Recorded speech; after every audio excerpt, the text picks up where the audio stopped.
La prière funéraire. Allah exalté soit-il a rendu la mort une réalité irréfutable pour les gens, quelle que soit sa religion. Allah exalté soit-il a rendu la mort une réalité irréfutable pour les gens, quelle que soit sa religion. La charia a recommandé de rappeler à celui qui est au seuil de la mort de dire La ilaha illallah. En effet, le prophète, paix et salutations d'Allah sur lui, a dit Faites prononcer à vos morts La ilaha illallah, il y a de divinité qu'Allah. S'il meurt, il faut lui fermer les yeux, le couvrir d'un tissu et le préparer au plus vite pour l'enterrement et faire sur lui la prière funéraire avant de l'enterrer. Pour honorer l'homme même après sa mort, l'islam a fait le bain funéraire une obligation collective, ainsi que son habillement, le transporter au cimetière, la prière sur lui et son enterrement. Il faut choisir pour donner le bain aux morts quelqu'un de confiance, de juste, de loyal et connaissent bien les règles du bain. Comme l'on fait passer en priorité pour le bien rituel celui qu'a recommandé le mort dans son testament, puis celui qui était le plus proche de lui, et ainsi de suite, s'il connaît les règles du bien. Sinon, l'on confiera cette responsabilité à une personne qui en connaît bien les règles. Et parmi les choses que les savants ont averties, c'est que l'homme lave l'homme et la femme lave la femme, même si les époux ont le droit de se laver l'un l'autre. En effet, le prophète, paix et salutations d'Allah sur lui, a dit à Aïcha, qu'Allah soit satisfait d'elle. Que penses-tu du fait que si tu meurs avant moi, je te lave, te prépare pour ton enterrement et prie sur toi, puis que je t'enterre?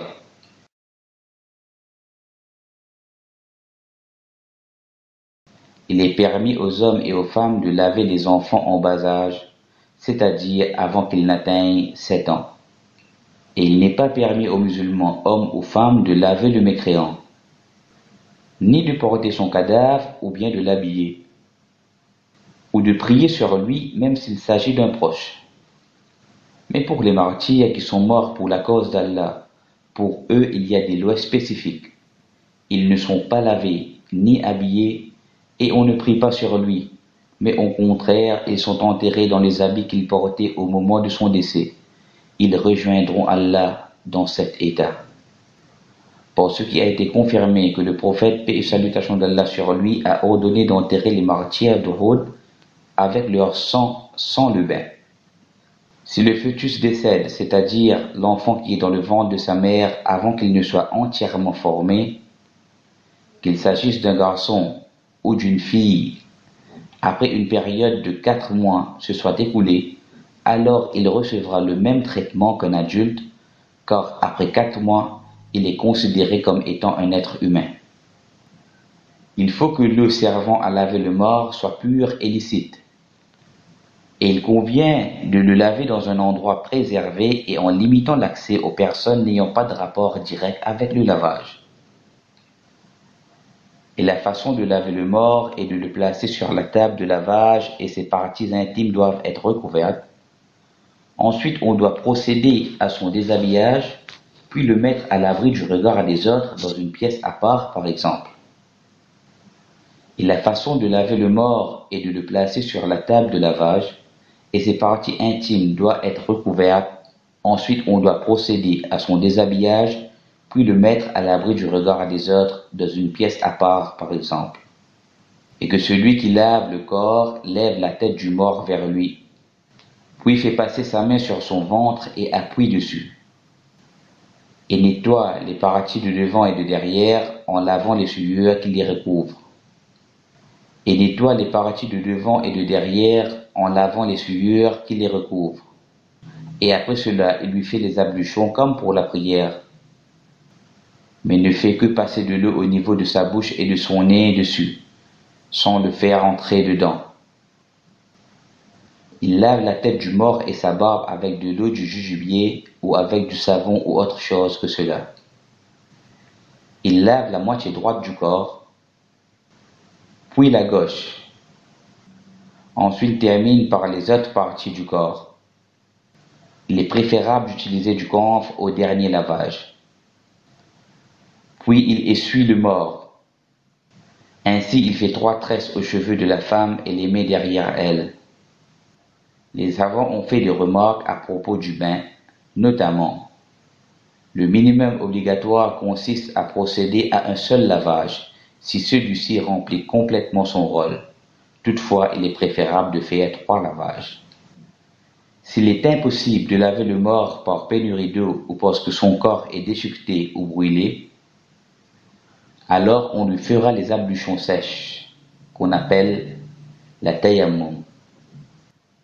Quant à celui qui lave le mort, il est préférable pour lui de prendre un bain rituel après l'avoir lavé. Après le lavage vient l'habillement du mort, où le mort est placé dans 3 étoffes de tissu blanc en coton qui ne laissent pas transparaître la peau, qui couvre tout le corps, mais qui ne soient pas d'un prix exagéré. Quant à la femme, on utilise 5 étoffes de tissu en coton, une en guise de pantalon, une autre en guise de voile recouvrant la tête, une en guise de chemise et 2 pour recouvrir le corps. Pour l'enfant, on utilise une seule étoffe, même s'il est permis d'en utiliser 3. Quant à la petite fille, l'on a recours à une étoffe faisant office de chemise et de 2 draps. Et avant l'habillement du mort, on amène les 3 étoffes et on les parfume, car le prophète, paix et salutation d'Allah sur lui, a dit: si vous encensez le linceul du mort, alors faites-le un nombre impair de fois. On empile ces 3 étoffes de tissu les unes sur les autres, et l'on met entre elles les mélanges de parfums, tels que l'ambre gris, le camphre, ou le musc, ou autre que cela. Sauf si le mort est en état de sacralisation, car dans ce cas, son tissu ne devra pas être couvert d'encens et ne devra pas être touché par du parfum. En effet, le prophète, paix et salutation d'Allah sur lui, a dit: et ne lui faites pas toucher du parfum, mais au contraire, la personne en état de sacralisation est laissée dans ses habits. Et s'il s'agit d'un homme, on ne lui couvre pas sa tête, car le prophète, paix et salutation d'Allah sur lui, a dit: lavez-le avec de l'eau et du cidre, puis enveloppez-le dans 2 bandes de tissu, et ne lui mettez pas de parfum, et ne recouvrez pas sa tête, car il sera ressuscité faisant la talbiya. Après avoir mis l'étoile, on rabat la partie haute du côté gauche sur son côté droit, puis la partie droite sur son côté gauche. Puis on fait de même pour la 2e et la 3e étoffe, et l'on place ce qui est en surplus au niveau de sa tête. Ensuite, on l'attache avec des fines bandes de tissu, afin qu'il ne se dénoue pas lors de l'enterrement. Il est obligatoire de couvrir tout le corps. Toutefois, si on ne trouve qu'un petit morceau de tissu qui est insuffisant pour recouvrir l'ensemble du corps, alors on couvre uniquement la tête du défunt.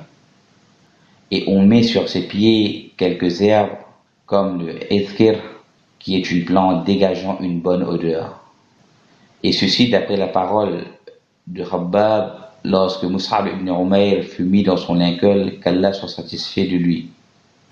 Le prophète, paix et salutation d'Allah sur lui, nous a ordonné de couvrir sa tête et de mettre sur ses pieds un peu de ethkir.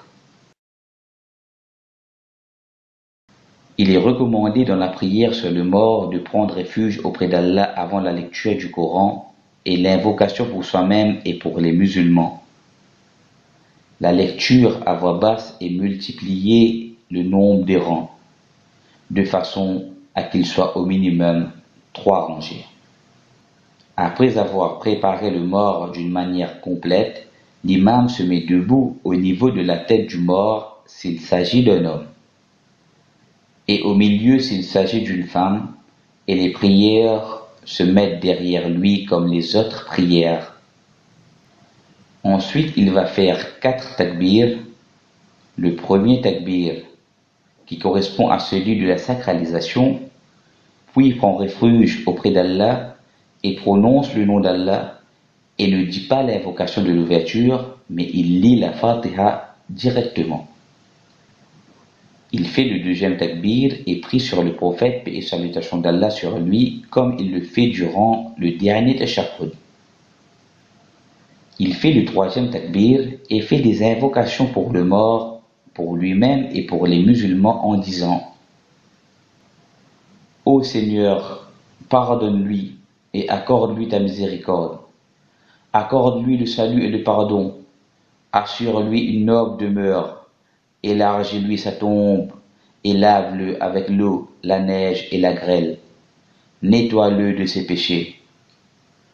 Comme on nettoie le vêtement blanc de la saleté.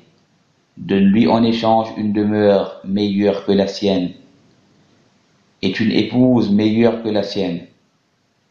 Fais-le entrer au paradis et préserve-le du châtiment de la tombe et du châtiment de l'enfer. S'il s'agit d'une femme, alors, dans ses invocations, il utilisera le pronom au féminin. Au lieu de dire « hu » fi dans tous les endroits, il dira « ha » pour la femme.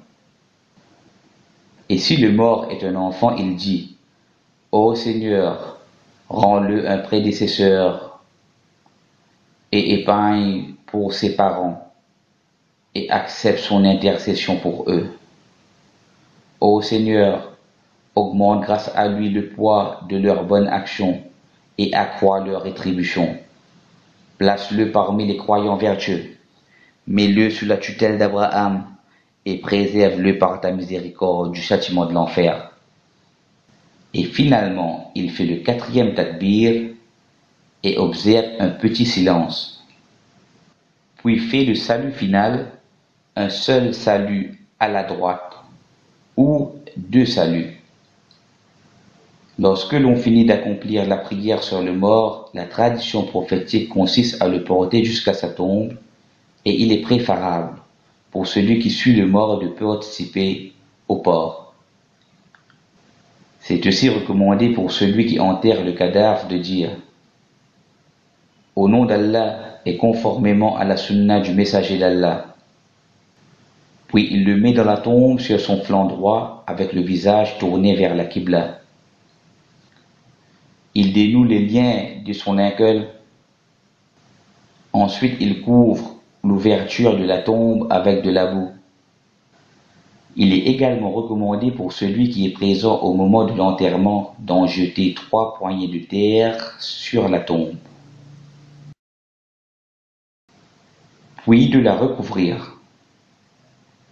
Il est recommandé de la surélever de la hauteur d'un empan et de déposer sur celle-ci des cailloux, des pierres, ou d'arroser le tout avec de l'eau. Et il n'y a pas de mal à poser une pierre aux 2 extrémités de la tombe ou sur l'une des 2 uniquement afin que l'on sache qu'il s'agit d'une tombe.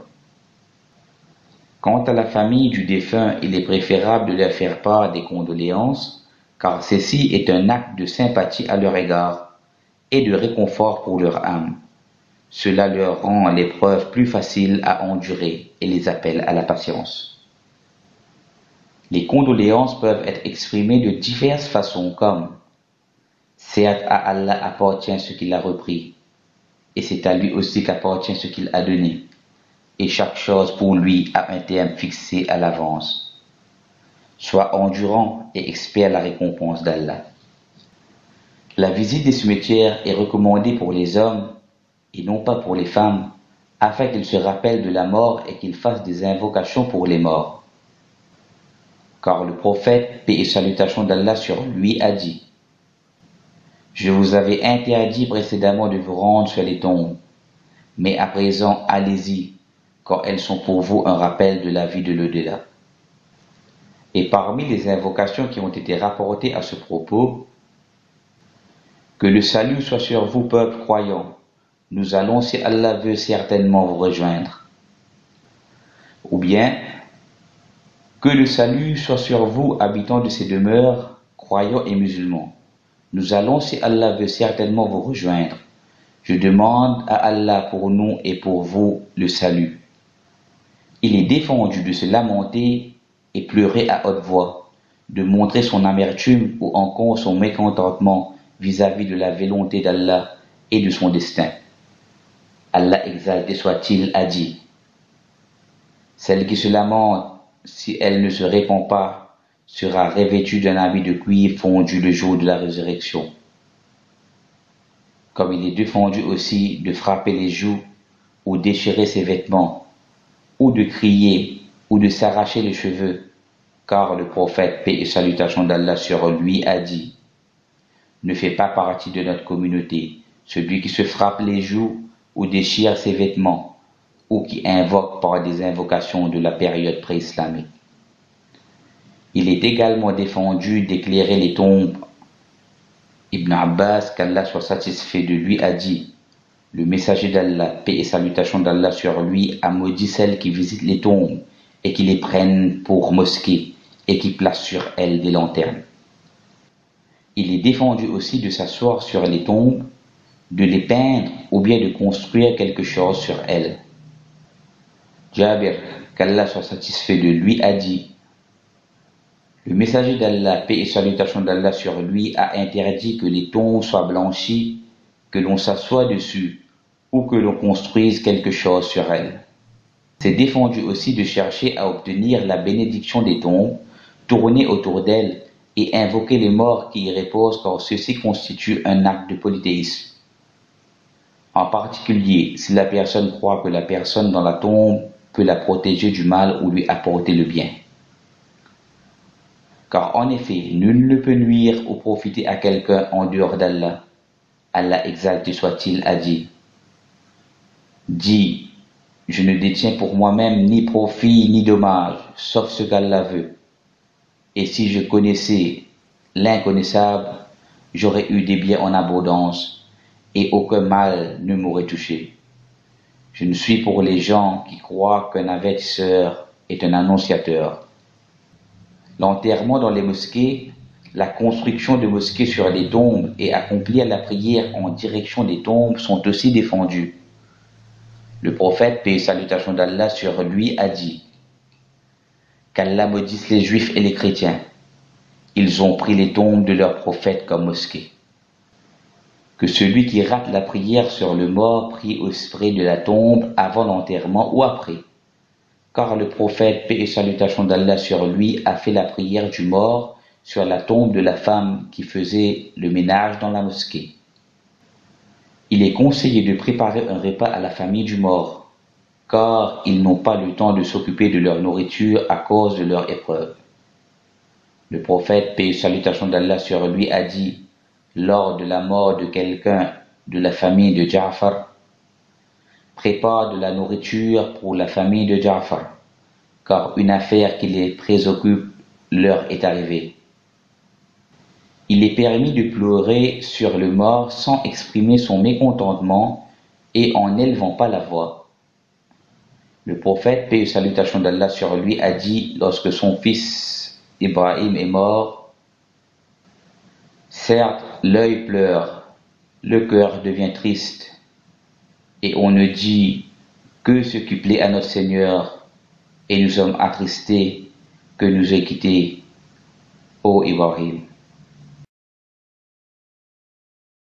Et parmi les choses qui ont été défendues, la sortie des femmes avec le cortège funèbre.